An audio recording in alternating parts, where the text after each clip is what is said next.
Lillard said he thinks it could take his game to the next level, like with Kidd, right? Yeah. In the playoffs, he averaged 34 points, 10 plus assists, shot 45% from downtown on 13 attempts, 94% from the free throw line on over 8 attempts per game. What kind of level does he think Jason Kidd can unlock that he hasn't already unlocked himself? Okay, so let's go to the Portland Trailblazers now, Mort, who suffered a very, very disappointing exit from the playoffs, not even beating the Jamal Murray, Will Barton, PJ Dozier-less Denver Nuggets. Afterward, they went ahead and I think they said it was a mutual separation with Terry Stotts, their head coach. So they are now looking for a new head coach. Let's start there, Mort, because really it was very unlike Damian Lillard, but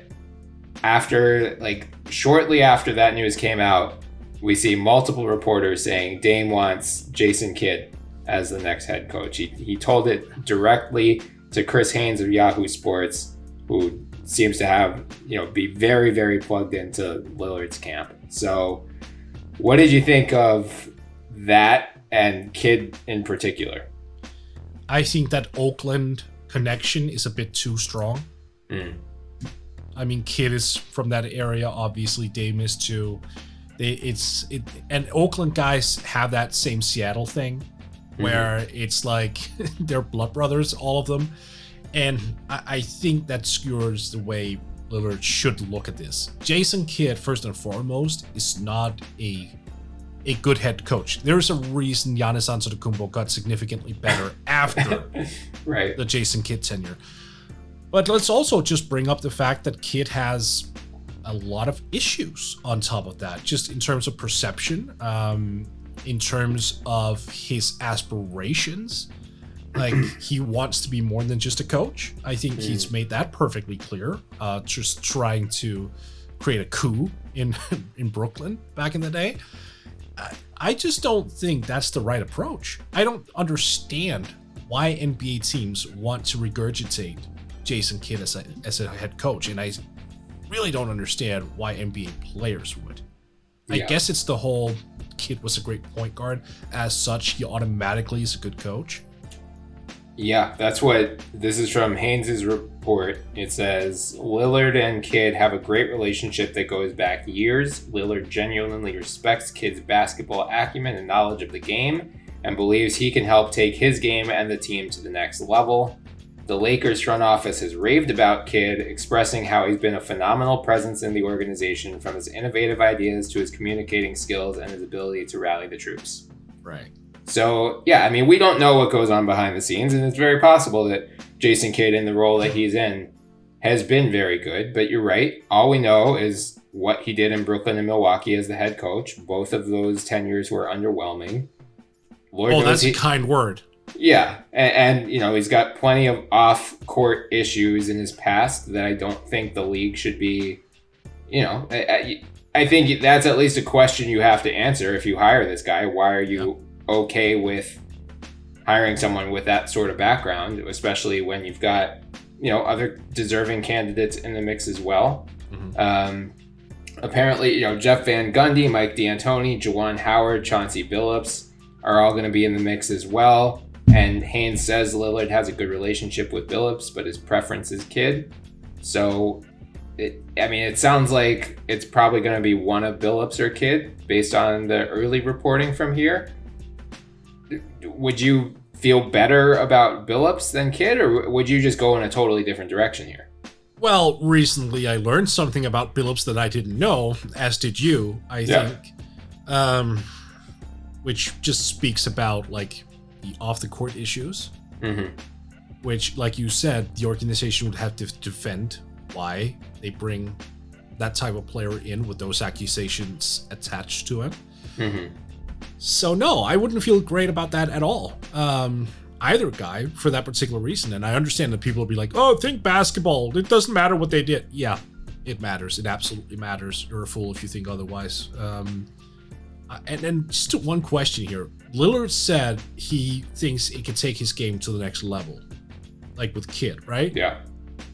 In the playoffs, he averaged 34 points, 10 plus assists, shot 45% from downtown on 13 attempts, 94% from the free throw line on over 8 attempts per game. What kind of level does he think Jason Kidd can unlock that he hasn't already unlocked himself? Right. Like, I don't think I would never say the problem with the Blazers is Damian Lillard. Right. That is literally the last place I would look.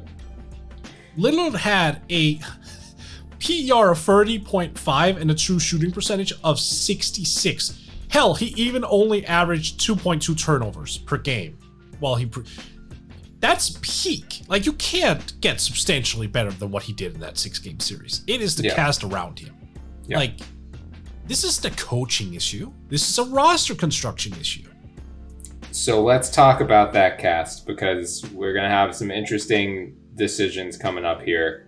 The first is Norman Powell. He has an $11.6 million player option. I think it's safe to say he's going to decline that because he's looking at a big raise over that.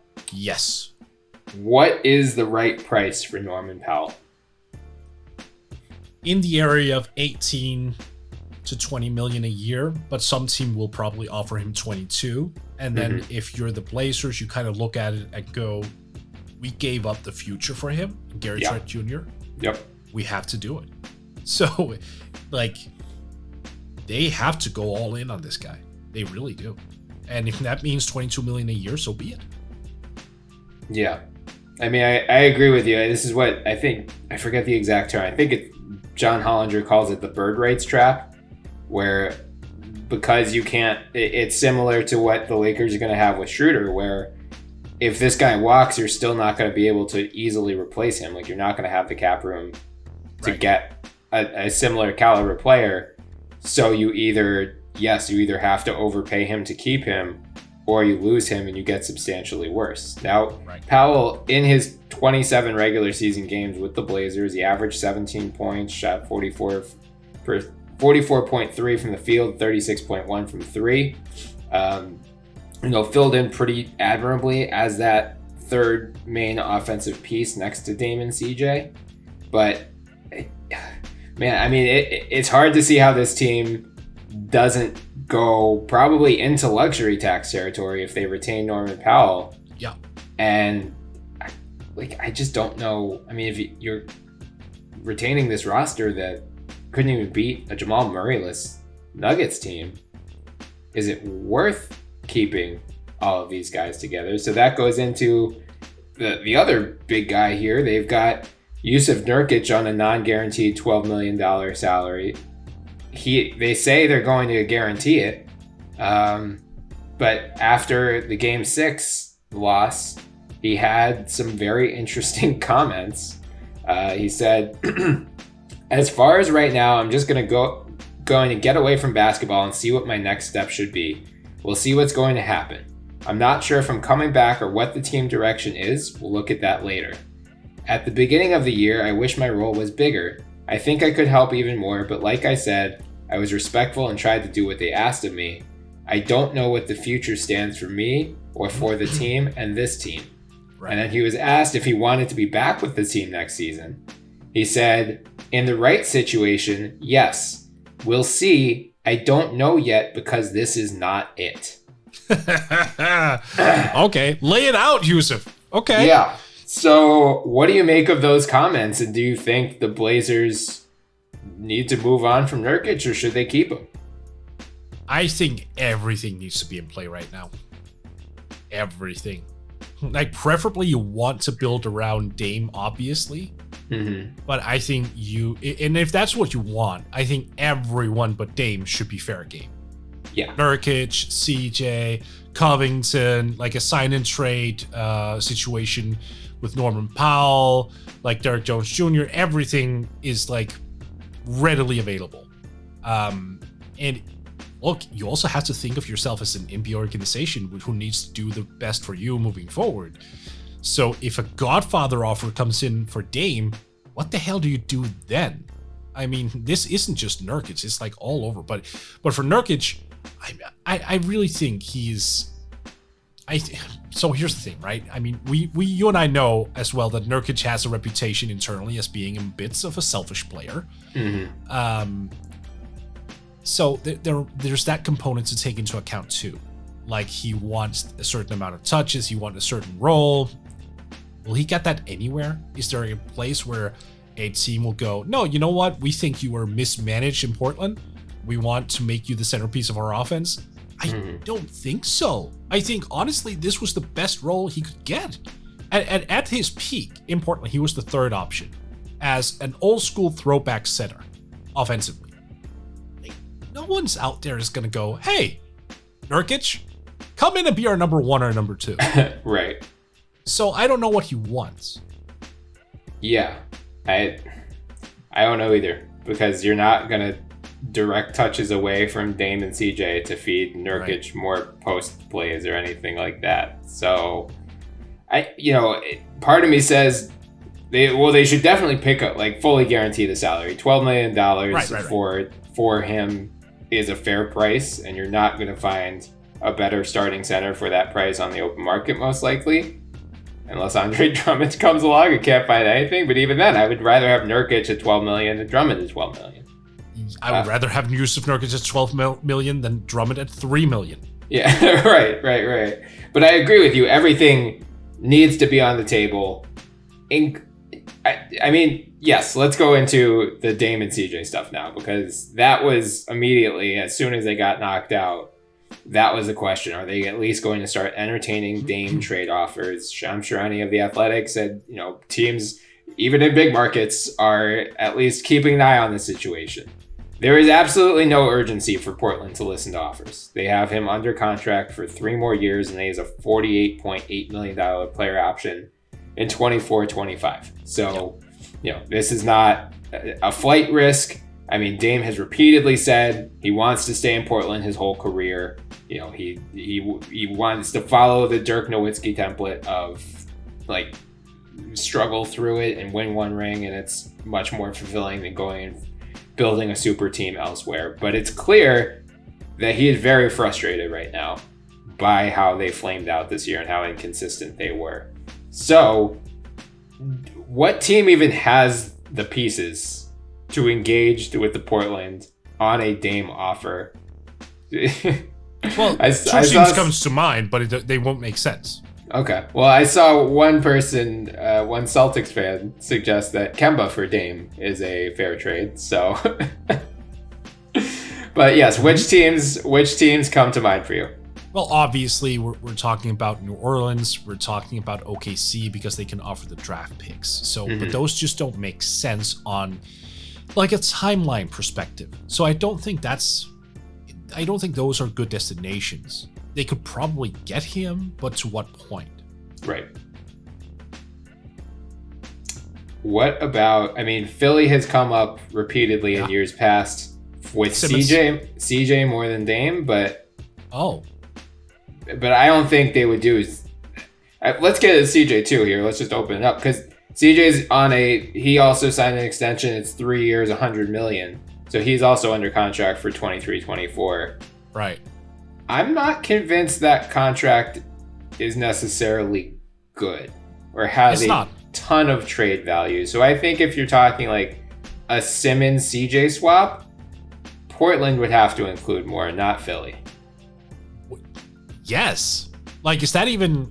Of course. I don't know. I hope it's not up for debate, but I think that might sound like homerism, and I genuinely don't think it is. No. Look, you know me. I have been complaining about Ben for a while about certain things, but I'm not an idiot here, obviously. We're talking about a 6'10", maybe 6. I can't figure out how tall he is. He's listed as 6'11". Right? Like, It's all over. Okay. But I'm just going to go 6'10". I think that feels a little bit more right. Yeah. 6'10", 240, 245, superbly athletic, one of the best defenders in the entire league, one of the best facilitators in the entire league, especially at that height. No, and he's younger as well. I think he's 24? Yeah, 24, 25. All right, but like he is a year or two away from his prime. Right. like he's on the upwards trajectory, where Yeah. CJ is going to be 30 this year, if memory serves, or maybe he's 29. Yeah, he turns 30 this year, in right? September. Yeah. Yeah. Like it's a no-brainer. Of course, the Blazers would have to include something else, but I think the more interesting conversation is Dame for Ben, because I brought that up a couple of years ago. I actually think you and I had a segment about it on this podcast 2, maybe 3, could even be 4 years ago, honestly, where I was just like, look, Joel and Dame. Yeah. That would be mind-blowingly good offensively, and you would still have that last line of defense in Joe. So if you can just build out the roster with 3-and-D guys, there you go, right? Yeah. Like, that would be an amazing team. And to be clear, Philly would have to send more. This is not, I am not suggesting a Ben for Dame one-on-one. Bye-bye Matisse Thybulle. Probably, or Shake. I think Shake would probably be gone in that. Yeah. Or not Shake, sorry, Maxey. Okay. I was like, Shake? Okay. Value. I mean, Shake might be gone too, because he can't hit a goddamn bucket to save his life right now. But yeah, Maxey, I think. It would be Simmons, Maxey. I mean, Simmons, ideally they would keep one of Maxey or Thybulle, and then just a ton of picks. But yeah, I mean, I think that's it. We'll see what happens to Philly in the playoffs moving forward, but I think that's probably the Dame permutation that makes the most sense. For CJ, can you find a team that makes sense for them to sniff around? Well, so you brought up a dumb Twitter argument, so I'll bring up one as well. I saw a Blazers fan say, I think CJ for Zach LaVine is pretty reasonable.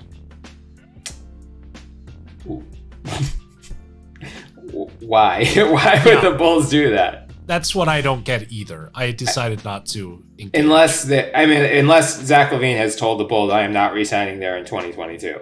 Right, but I mean, there no report as such is indicated. Like, he's actually pretty optimistic about Vucevic and all that. I think the perception of CJ's trade value, like you actually alluded to this, I think is much higher than what it is. I mean, this is a guy who's going to earn almost $31 million here next season. The year after that is 33, and then he concludes with a whopping $35 million salary when he'll be, 32? 33? Yeah, it'll be his age 32 season. Okay. Like, you can still be effective at age 32. I'm not saying otherwise, but it's not likely that he is superbly efficient at that point in time. Yeah. I mean, I think the problem is when you're paying someone that much, I don't want to call him like a one-way player, but he's not a great defender by any means, and he is a super great offensive player. He's very efficient. He's a career almost 40% shooter. He took 8.9 threes per game. He hit him at 40.2% this year. So he's a really, really good offensive player. Yes. But in the playoffs, he will get targeted defensively. So you have to put him on a roster. Like, New Orleans was the one I could maybe see. But again, when you're looking at Zion and Brandon Ingram's timelines, he's just so far away from that. So, yeah, I mean, it's hard for me to come up with a destination right now where it's like, oh, yeah, okay, they have the defenders in place. Like, Boston, if they could get him, sure, but, like, you're not trading Kemba for CJ if you're Portland. Right. It's just the Nuggets, I guess, maybe, but how do you match the salary for him? And it doesn't really make a whole lot of sense either. Like, because you have Jamal, who's probably going to come back, or not probably going to come back, but he's going to come back eventually. Yeah. And he's going to be a high volume shot taker, so CJ would be more of a luxury guy. And then you can argue, if he's a luxury guy, will you really want to dedicate $30 million on him being the number 3rd player in that offensive totem pole? I don't think so. Right. The Heat would be one. Yeah. But I don't know if they aren't going to offer Jimmy and Bam. I mean, they have cap space, so it wouldn't have to be a balanced trade in terms of salary. But, if you're Portland, if you're trading CJ, you need to get something of value back. that convinces Dame that you're ready to compete right away. And I don't think Tyler Hero is it. No, I not on Dame's timeline, which is also important to note, right? That if you build around Dame, you just don't have the time to go in on a rookie or picks or like young guys. You need to get guys who are in their primes. Like if you get a guy who's under the age of 26, like no, like you almost need to have guys who are 26 or above. That's just like fits his timeline. What about Indiana? Because I'm just thinking they have so many of those like good salary matching contracts, and if they're ready to break up, like what if they did Sabonis or Turner, and maybe just Sabonis for CJ. I wouldn't do that if I'm the Pacers. Yeah, I don't think I would either.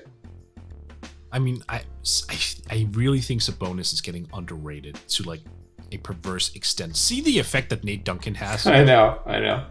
Or they might. Yeah, I mean, you could do Turner and I don't know, man.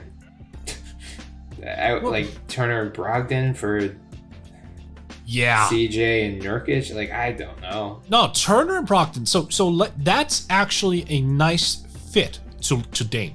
Yeah, like I really like that. Like Brogdon as your CJ replacement, and then Turner as your Nurkic replacement, because he can hit threes. You can play a 5-out offense, and he'll still give you the shot blocking. Like okay, he won't give you the passing, but I like Brogdon is a much better initiator than CJ is at any point. So you won't be missing out on the playmaking, because then you'd have both Dame and Brogdon being guys who can set up others and like initiate the offense.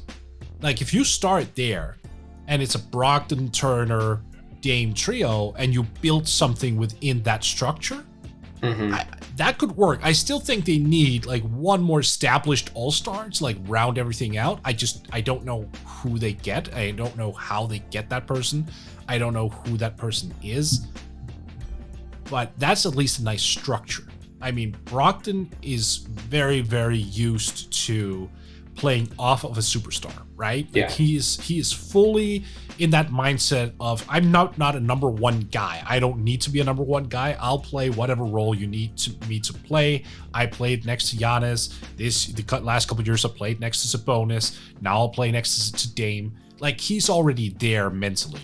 And we know Miles Turner isn't a guy who like steps up to score 17, 18 points per game, so he'll get involved as well in a different capacity. Then it's just a matter of finding out how do you round out the rest of that roster. I don't know. Like, and also they have some young guys. Like Anthony Simons has value. He has legit trade value. He's good. Nasir Little might not yet, but if they hang on to him a year and he starts showing signs, then as soon as his trade value is built up a little bit, then find some place for him. Yeah. It's going to be a really interesting offseason for the Blazers, because it's very clear that they can't just run this thing back. So, yeah, maybe we'll bat around Indiana. That feels like the most realistic landing spot if they are going to move on from CJ, just given the salary constraints.